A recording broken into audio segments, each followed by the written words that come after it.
Ondas, elas estão por toda parte. No som que chega aos nossos ouvidos, na luz que ilumina nosso dia. Mas como é que a matemática consegue descrever algo tão fluido? A resposta para isso, acredite, começa num lugar bem inesperado. Então vamos lá. O nosso caminho hoje vai ser bem interessante. A gente começa com uma forma geométrica super simples e termina entendendo a linguagem complexa que descreve as ondas. Bora para o nosso primeiro passo. E o curioso é que ele não começa com uma onda, não, mas sim com um círculo. Um círculo perfeito e simples. Imagina só, um pontinho, que a gente vai chamar de P, girando e girando ao redor de um círculo, sempre na mesma velocidade. É isso. Para física isso tem nome, Movimento Circular Uniforme, ou MCU. Tá, um ponto girando, legal.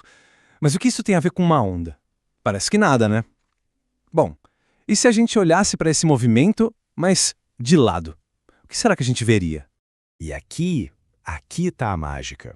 Se a gente ignorar o círculo e olhar só para a sombra desse ponto subindo e descendo no eixo vertical, o que ela desenha com o tempo é isso aí. Uma onda perfeita. É incrível. Esse ritmo específico de vai e vem, essa dança para cima e para baixo, é o que chamamos de movimento harmônico simples, ou MHS. É basicamente o coração, a batida fundamental que está escondida dentro de todo o movimento circular. Certo? Agora que a gente já sabe de onde vem o desenho da onda, vamos avançar um pouco e ver como ela se transforma numa onda de verdade, com características próprias. Para a gente poder falar sobre uma onda, a gente precisa primeiro entender as partes dela, né? E essa ilustração aqui mostra exatamente quais são as peças-chave desse quebra-cabeça. Para começar, a amplitude. De um jeito bem simples, é a altura da onda. Quanto mais alta a amplitude, mais intensa, mais forte é essa onda. Pensa assim. Depois vem o comprimento de onda. Basicamente, é a distância que a gente mede do topo de uma onda, de um pico, até o topo da próxima. Isso define o tamanho de cada ciclo. E, por fim, o período. Se o comprimento de onda é a distância, o período é o tempo. É quanto tempo leva para a onda fazer um ciclo completo de subida e descida e voltar para o mesmo lugar. E só para ter uma ideia do que é amplitude na prática, olha esse exemplo. Um tsunami pode ter uma amplitude de 30 metros.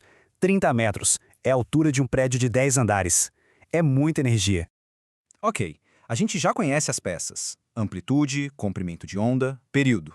Mas como é que a gente junta tudo isso numa regra só, numa regra matemática? E aqui está ela, a famosa função de onda. Eu sei.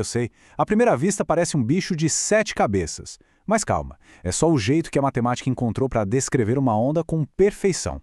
A grande questão agora é, e o que significa cada letrinha dessa aí? O segredo é justamente quebrar essa equação em partes para entender o que cada uma está contando pra gente.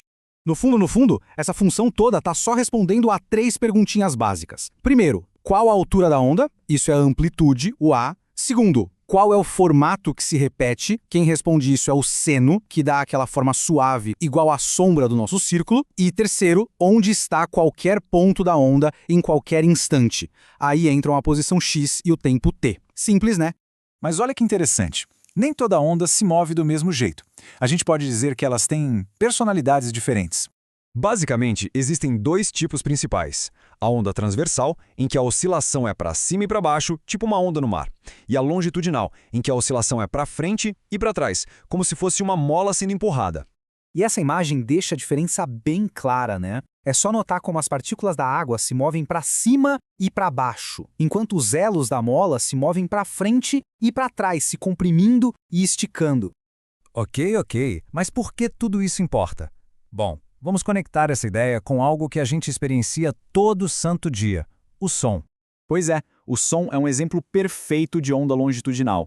A onda sonora viaja pelo ar comprimindo e descomprimindo as moléculas, exatamente do mesmo jeito que a gente viu com a mola.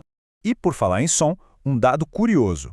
A nossa audição tem um alcance específico. A gente consegue ouvir desde os sons bem graves, lá na casa dos 20 ciclos por segundo, que a gente chama de 20 Hz, até os sons superagudos, de 20.000 Hz. Fora disso, a gente já não escuta. Então, vamos recapitular. A nossa jornada hoje foi longa, hein? A gente partiu da sombra de um pontinho girando num círculo e chegou na fórmula exata que descreve como o som viaja pelo ar até chegar aos nossos ouvidos. E isso tudo deixa a gente com uma última reflexão. Se essa mesma lógica matemática descreve o som, a luz, as ondas no mar, que outras forças invisíveis do universo, das ondas gravitacionais até o comportamento maluco das partículas quânticas, será que essa mesma linguagem também consegue desvendar? Fica aí a pergunta.